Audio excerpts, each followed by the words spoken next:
السلام علیکم ملګرو. جنید خان ما د پی ټی آی ټایګرز د پاره او د عمران خان د پاره نن د عدالت نه د سپریم کورټ نه یو ډیره غټه خوشخبری راغلی ده.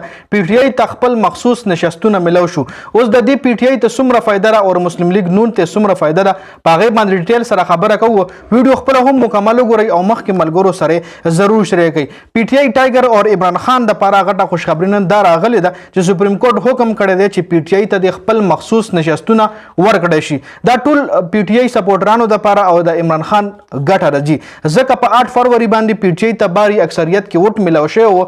دا ووټ عوامو ورکړو د عوامو چې کم منډیټ هغه بیا د پی ټی آی نه پټ کړل شو. پی ټی آی ته مخصوص نشستونه هم نو ملو. مخصوص نشستونه پی ټی آی ته په دې وجه نو ملو چې الیکشن نه مخکې تاسو له یاد شي چې د پی ټی آی نه بیٹ نخه اغشتل شوی و چې کومه پارټای سره بیٹ نخه نه وینو هغه بیا یو سیاسي پارټي نشي کېده.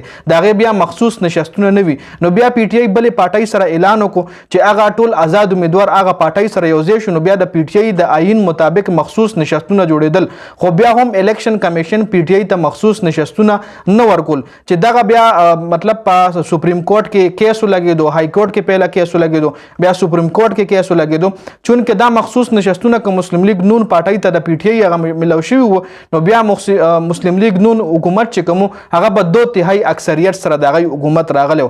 او دا خبره تاسو ذهن نشین کړئ چې کله یو حکومت 2/3 اکثریت سره راشي نو هغه بیا په آئین کې تبدیلی کول شي، ای بیا نوی بیلونه پاس کول شي. دا غي چې کوم اپوزیشن وی په اسمبلی کې هغه دومره مضبوط نه وي نو هغه بیا خپل غټي فیصله کول شي 2/3 اکثریت سره چې کوم حکومت راځي. نو دوی بیا یو خو چیف جسټس قاضي فیضی سره به ایکسټنشن ملاویدو د 65 سال په ځای به 68 سال هغه سرویس کولو، 3 کاله باغه ایکسټنشن ملاویدو. نور به هم څه اهم فیصله کې دی په عمران خان باندې په پی ټی آی باندې د پابندي هم لګول شو کچره دا مخصوص نشستونه مسلم لیگ نون ته ملو.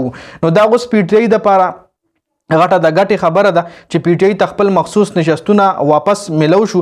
دا حکم سپریم کورټ کړی دی او په دې کیس کې د پی ټی آی چې کوم اپوزیشن هغه بل پارټي نه و، هغه مسلم لیگ نو، هغه پیپل پارټي نه و، بلکې هغه الیکشن کمیشن په دې کیس کې مد مقابل چې کوم د پی ټی آی هغه الیکشن کمیشن. چونکه الیکشن کمیشن لکه د مثال بدل زدا سي درکمه چې د یو دوه کسانو جګړه ده نو هغه چې کله پولیس تلاړ شي نو هغه پولیس چې کوم دی هغه به الیکشن کمیشن وي، هغه صحیح فیصله کوي د دوه کسانو. او کچری هغه پولیس هم بیا یو کس سره ملو شي نو دا داسې شو چې انفیر شو.